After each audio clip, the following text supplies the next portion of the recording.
Yes, mbahaye ikaze kuri NHT10 TV.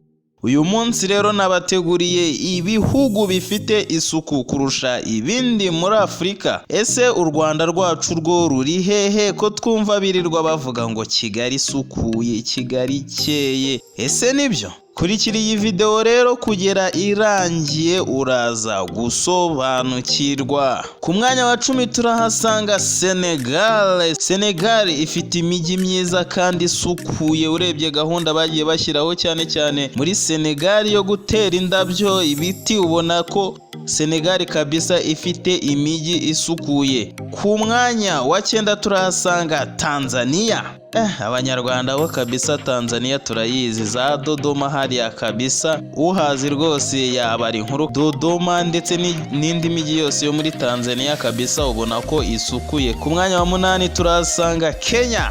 Kenya turebye mu migi yo muri Kenya nka Nairobi ubona ko ari imigi ifite isuku, wenda nubwo hari aho nyine biba bitameze neza, ariko Kenya ubona yuko ifite isuku nibura kurusha ibindi bihugu bikeya cyane muri Afurika. Ku mwanya wa 7 turahasanga Ghana. Ku mwanya wa 6 turahasanga Namibia. Namibia nayo kabisa rero ni igihugu nacyo gifite isuku. Ku mwanya wa 5 turahasanga Botswana. Ku mwanya wa 4 turahasanga South Africa. South Africa cyangwa se Afrika y'Epfo nayo kabisa ifite umujyi mwiza pepe kandi usukuye kabisa. Ku mwanya wa 3 turahasanga Mauritius.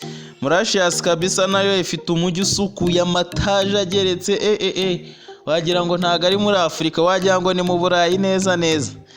Ku mwanya wa 2 turahasanga Seychelles.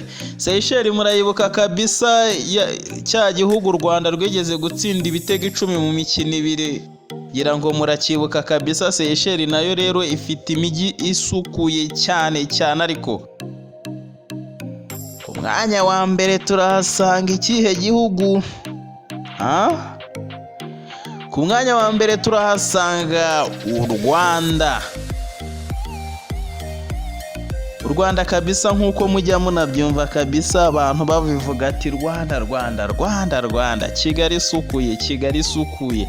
Abanyamahanga bajya baza bakajya batangarira ahantu hasukuye, ibindi ukabona ntibanabyitayeho. Harimo inyubako zirenze, za Convention Center, Stade Amahoro ndetse n'ibindi.